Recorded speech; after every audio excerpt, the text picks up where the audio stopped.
ओम शांति 4/5/2025 की अव्यक्त वाणी है। रिवाइज कोर्स है 20/2/2005। मुरली का सार है, दिल से मेरा बाबा कहो और सर्व अविनाशी खजानों के मालिक बन बेफिक्र बादशाह बनो। आज भाग्य विधाता बाप दादा अपने सर्व बच्चों के मस्तक बीच भाग्य की रेखाएं देख रहे हैं। हर एक बच्चे के मस्तक में चमकते हुए दिव्य सितारे की रेखा दिखाई दे रही है। हर एक के नैनों में स्नेह और शक्ति की रेखा देख रहे हैं। मुख में श्रेष्ठ मधुर वाणी की रेखा देख रहे हैं। होठों पर मीठे मुस्कान की रेखा चमक रही है। दिल में दिलाराम के स्नेह में लवलीन की रेखा देख रहे हैं। हाथों में सदा सर्व खजानों के संपन्नता की रेखा देख रहे हैं। पाँव में हर कदम में पदम की रेखा देख रहे हैं। ऐसा श्रेष्ठ भाग्य सारे कल्प में किसी का नहीं होता जो आप बच्चों को इस संगम युग में भाग्य प्राप्त हुआ है। ऐसा अपना भाग्य अनुभव करते हो। इतने श्रेष्ठ भाग्य का रूहानी नशा अनुभव करते हो। दिल में स्वतः गीत बजता है, वाह मेरा भाग्य। यह संगम युग का भाग्य अविनाशी भाग्य हो जाता। क्यों? अविनाशी बाप द्वारा अविनाशी भाग्य प्राप्त हुआ है, लेकिन प्राप्त इस संगम पर ही होता है। इस संगम युग पर ही अनुभूति करते हो। यह विशेष संगम युग की प्राप्ति अति श्रेष्ठ है।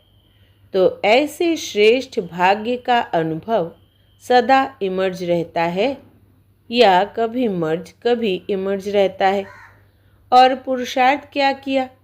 इतने बड़े भाग्य की प्राप्ति के लिए पुरुषार्थ कितना सहज हुआ। सिर्फ दिल से जाना, माना और अपना बनाया मेरा बाबा। दिल से पहचाना मैं बाबा का, बाबा मेरा। मेरा मानना और अधिकारी बन जाना। अधिकार भी कितना बड़ा है। सोचो, कोई पूछे क्या क्या मिला है तो क्या कहेंगे? जो पाना था वो पा लिया। अप्राप्त नहीं कोई वस्तु परमात्म खजाने में।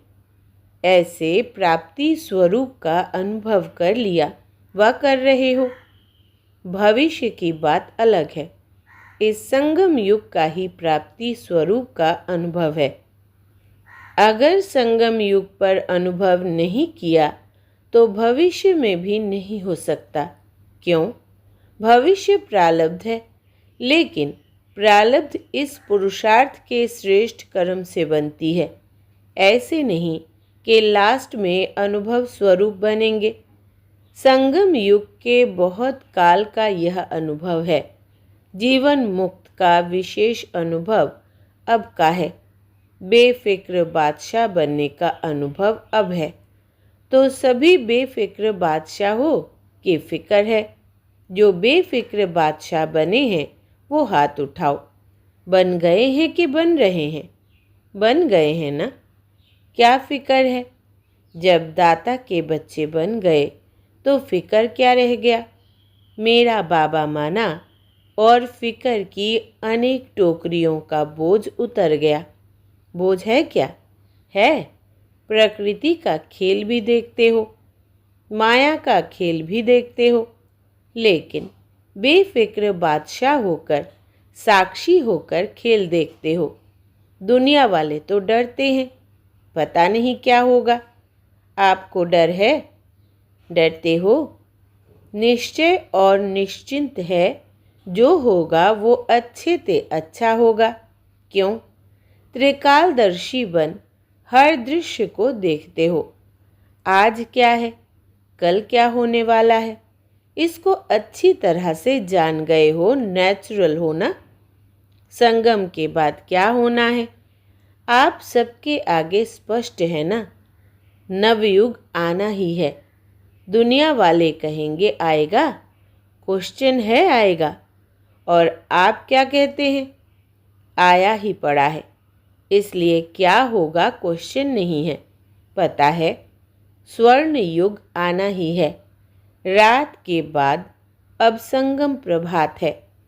अमृत बेला है। अमृत बेले के बाद दिन आना ही है। निश्चय जिसको भी होगा वो निश्चिंत, कोई चिंता नहीं होगी, बेफिक्र। विश्व रचता द्वारा रचना की स्पष्ट नॉलेज मिल गई है। बाप दादा देख रहे हैं, सभी बच्चे स्नेह के, सहयोग के और संपर्क के प्यार में बंधे हुए अपने घर में पहुंच गए हैं।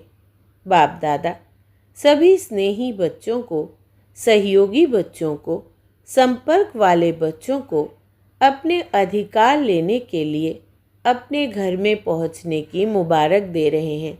मुबारक हो, मुबारक हो। बाप दादा का प्यार बच्चों से ज़्यादा है व बच्चों का बाप दादा से ज़्यादा है। किसका है, आपका या बाप का? बाप कहते बच्चों का ज़्यादा है। देखो बच्चों का प्यार है तब तो कहाँ कहाँ से पहुँच गए हैं ना। कितने देशों से आए हैं? 50 देश से। 50 देश से आए हैं। लेकिन सबसे दूर से दूर कौन आया है?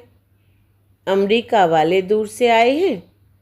आप भी दूर से आए हैं, लेकिन बाप दादा तो परमधाम से आया है। उसकी भेंट में अमेरिका क्या है? अमेरिका दूर है या परमधाम दूर है? सबसे दूर देशी बाप दादा है। बच्चे याद करते और बाप हाजिर हो जाते हैं। अभी बाप बच्चों से क्या चाहते हैं? पूछते हैं ना, बाप क्या चाहते हैं? तो बाप दादा यही मीठे मीठे बच्चों से चाहते हैं कि एक एक बच्चा स्वराज्य अधिकारी राजा हो। सभी राजा हो, स्वराज्य है, स्व पर राज्य तो है ना। जो समझते हैं स्वराज्य अधिकारी राजा बना हूँ, वो हाथ उठाओ। बहुत अच्छा। बाप दादा को बच्चों को देखकर प्यार आता कि 63 जन्म बहुत मेहनत की है दुख अशांति से दूर होने की। तो बाप यही चाहते हैं कि हर बच्चा अभी स्वराज्य अधिकारी बने, मन बुद्धि संस्कार का मालिक बने, राजा बने। जब चाहे, जहाँ चाहे, जैसे चाहे वैसे मन बुद्धि संस्कार को परिवर्तन कर सके। टेंशन फ्री लाइफ का अनुभव सदा इमर्ज हो। बाप दादा देखते हैं कभी मर्ज भी हो जाता है। सोचते हैं यह नहीं करना है, यह राइट है, यह रॉन्ग है, लेकिन सोचते हैं स्वरूप में नहीं लाते हैं। सोचना माना मर्ज रहना, स्वरूप में लाना अर्थात इमर्ज होना। समय के लिए तो नहीं इंतज़ार कर रहे हो ना, कभी कभी करते हैं, रूह रिहान करते हैं ना। तो कई बच्चे कहते हैं समय आने पर ठीक हो जाएगा। समय तो आपकी रचना है। आप तो मास्टर रचता हो ना। तो मास्टर रचता रचना के आधार पर नहीं चलते। समय को समाप्ति के नज़दीक आप मास्टर रचता को लाना है। 1 सेकंड में मन के मालिक बन मन को ऑर्डर कर सकते हो? कर सकते हो। मन को एकाग्र कर सकते हो? फुल स्टॉप लगा सकते हो कि लगाएंगे फुल स्टॉप और लग जाएगा क्वेश्चन मार्क? क्यों, क्या, कैसे, यह क्या, वो क्या, आश्चर्य की मात्रा भी नहीं। Full stop. सेकंड में पॉइंट्स बन जाओ और कोई मेहनत नहीं है। एक शब्द सिर्फ अभ्यास में लाओ, पॉइंट। पॉइंट स्वरूप बनना है। वेस्ट को पॉइंट लगानी है और महावाक्य जो सुनते हो उस पॉइंट पर मनन करना है। और कोई भी तकलीफ नहीं है। पॉइंट याद रखो, पॉइंट लगाओ, पॉइंट बन जाओ। यह अभ्यास सारे दिन में बीच बीच में करो। कितने भी बिजी हो, लेकिन यह ट्रायल करो 1 सेकंड में पॉइंट बन सकते हो, 1 सेकंड में पॉइंट लगा सकते हो। जब यह अभ्यास बार बार का होगा तब ही आने वाले अंतिम समय में फुल पॉइंट्स ले सकेंगे, पास विथ ऑनर बन जाएंगे। यही परमात्म पढ़ाई है, यही परमात्म पालना है। तो जो भी आए हैं, चाहे पहली बारी आने वाले हैं, जो पहली बारी मिलन मनाने के लिए आए हैं, वो हाथ उठाओ। बहुत आए हैं, वेलकम। जैसे अभी पहले बारी आए हो ना, तो पहला नंबर भी लेना। चांस है आप सोचेंगे हम तो अभी अभी पहले बारी आए हैं, हमारे से पहले वाले तो बहुत है। लेकिन ड्रामा में यह चांस रखा हुआ है कि लास्ट सो फास्ट और फास्ट सो फर्स्ट हो सकते हैं। चांस है और चांस लेने वालों को बाप दादा चांसलर कहते हैं। तो चांसलर बनो। बनना है चांसलर, चांसलर बनना है। जो समझते हैं चांसलर बनेंगे वो हाथ उठाओ। चांसलर बनेंगे, वाह, मुबारक हो। बाप दादा ने देखा यहाँ तो जो भी आए हैं वो सब हाथ उठा रहे हैं, मेजॉरिटी उठा रहे हैं। मुबारक हो, मुबारक हो। बाप दादा ने आप सभी आने वाले मीठे मीठे प्यारे प्यारे बच्चों को विशेष याद किया है। क्यों याद किया? आज सभा में देश विदेश के बहुत से वीआईपीज बैठे हैं। क्यों निमंत्रण दिया पता है? देखो, निमंत्रण तो बहुतों को मिला, लेकिन आने वाले आप पहुंच गए हो। क्यों बाप दादा ने याद किया? क्योंकि बाप दादा जानते हैं कि जो भी आए हैं वो स्नेही सहयोगी से सहज योगी बनने वाली क्वालिटी है। अगर हिम्मत रखेंगे तो आप सहज योगी बन औरों को भी सहज योग का मैसेंजर बन मैसेज दे सकते हो। मैसेज देना अर्थात गॉडली मैसेंजर बनना, आत्माओं को दुख अशांति से छुड़ाना। फिर भी आपके ही भाई बहनें हैं ना, तो अपने भाई व बहनों को गॉडली मैसेज देना अर्थात मुक्त करना। इसकी दुआएं बहुत मिलती है। किसी भी आत्मा को दुख अशांति से छुड़ाने की दुआएं बहुत मिलती है और दुआएं मिलने से अतीन्द्रिय सुख, आंतरिक खुशी की फीलिंग बहुत आती है। क्यों? क्योंकि खुशी बांटी ना, तो खुशी बांटने से खुशी बढ़ती है। सभी खुश हो। विशेष बाप दादा मेहमानों से नहीं, अधिकारियों से पूछते हैं। अपने को मेहमान नहीं समझना, अधिकारी है। तो सभी खुश है? हाँ, आप आने वालों से पूछते हैं। कहने में आता है मेहमान, लेकिन मेहमान नहीं हो। मेहमान बन महान बनाने वाले हो।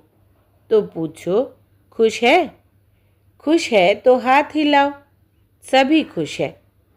अभी जा कर के क्या करेंगे? खुशी बांटेंगे ना। सबको खूब खुशी बांटना। जितनी बांटेंगे उतनी बढ़ेगी। ठीक है? अच्छा, खूब ताली बजाओ। सभी ने खूब तालियां बजाई। जैसे अभी ताली बजाई, ऐसे सदा खुशी की तालियां ऑटोमेटिक बजती रहे। अच्छा, बाप दादा सदा टीचर्स को कहते हैं।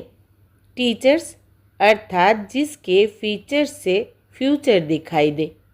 ऐसी टीचर्स होना आपको देखकर स्वर्ग के सुख की फीलिंग आए, शांति की अनुभूति हो, चलते फिरते फरिश्ते दिखाई दे। ऐसी टीचर्स होना अच्छा है।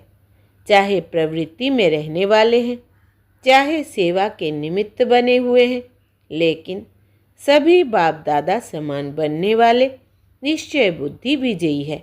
अच्छा, चारों ओर के चाहे साकार रूप में सामने है, चाहे दूर बैठे भी दिल के नज़दीक है, ऐसे सदा श्रेष्ठ भाग्यवान आत्माओं को सदा निमित्त बन निर्माण का कार्य सफल करने वाले विशेष आत्माओं को सदा बाप के समान बनने के उमंग उत्साह में आगे बढ़ने वाले हिम्मतवान बच्चों को सदा हर कदम में पद्मों की कमाई जमा करने वाले बहुत बहुत वर्ल्ड में पद्म गुणा धनवान भरपूर आत्माओं को बाप दादा का याद प्यार और नमस्ते।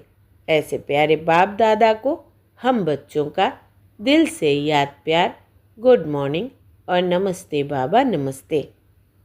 डबल विदेशी निमित्त बड़ी बहनों से अच्छा सर्विस का सबूत दे रहे हैं।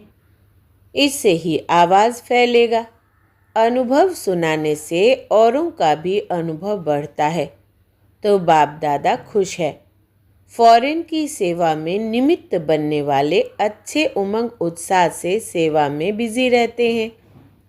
गए देश से हैं, लेकिन विदेश वालों की सेवा ऐसे ही निमित्त बन के कर रहे हैं जैसे वहाँ के ही है। अपनेपन की भासना देते हो और सब तरफ के हैं, एक तरफ के नहीं हैं, लंदन के या अमेरिका के नहीं, बेहद सेवाधारी है। जिम्मेवारी तो विश्व की है ना, तो बाप दादा मुबारक दे रहे हैं। कर रहे हो, आगे और अच्छे ते अच्छे उड़ते और उड़ाते रहेंगे। अच्छा, पर्सनल मुलाकात। सभी होली और हैप्पी हंस हो। हंस का काम क्या होता है? हंस में निर्णय शक्ति बहुत होती है, तो आप भी होली हैप्पी हंस व्यर्थ को समाप्त करने वाले और समर्थ बनाने वाले हो। सभी एवर हैप्पी। अभी कभी दुख को आने नहीं देना। दुख को डाइवोर्स दे दिया, तभी तो दूसरों का दुख निवारण करेंगे ना। तो सुखी रहना है और सुख देना है, यह काम करेंगे ना। यहाँ से जो सुख मिला है वो जमा रखना। कभी भी कुछ भी होना, बाबा मीठा बाबा दुख ले लो, अपने पास नहीं रखना। खराब चीज़ रखी जाती है क्या? तो दुख खराब है ना, तो दुख निकाल दो, सुखी रहो। तो यह है सुखी ग्रुप और सुखदाई ग्रुप। चलते फिरते सुख देते रहो, कितना आपको दुआएं मिलेंगी। तो यह ग्रुप ब्लेसिंग के पात्र है। तो सभी सुखी होना। अभी मुस्कुराओ, बस मुस्कुराते रहना, खुशी में नाचो। अच्छा, वरदान है, याद और सेवा के बैलेंस द्वारा चढ़ती कला का अनुभव करने वाले राज्य अधिकारी भव। याद और सेवा का बैलेंस है तो हर कदम में चढ़ती कला का अनुभव करते रहेंगे। हर संकल्प में सेवा हो तो व्यर्थ से छूट जाएंगे। सेवा जीवन का एक अंग बन जाए। जैसे शरीर में सब अंग जरूरी है, वैसे ब्राह्मण जीवन का विशेष अंग सेवा है। बहुत सेवा का चांस मिलना, स्थान मिलना, संग मिलना, यह भी भाग्य की निशानी है। ऐसे सेवा का गोल्डन चांस लेने वाले ही राज्य अधिकारी बनते हैं। स्लोगन है, परमात्मा प्यार की पालना का स्वरूप है सहज योगी जीवन। परमात्मा प्यार की पालना का स्वरूप है सहज योगी जीवन। अव्यक्त इशारे, रूहानी रॉयल्टी और प्योरिटी की पर्सनालिटी धारण करो। पवित्रता और ब्राह्मणों का सबसे बड़े से बड़ा श्रृंगार है संपूर्ण पवित्रता। आपके जीवन की सबसे बड़े से बड़ी प्रॉपर्टी है, रॉयल्टी और पर्सनालिटी है। इसे धारण कर एवर रेडी बनो तो प्रकृति अपना काम शुरू करे। प्योरिटी की पर्सनालिटी से संपन्न रॉयल आत्माओं को सभ्यता की देवी कहा जाता है। अच्छा, ओम शांति।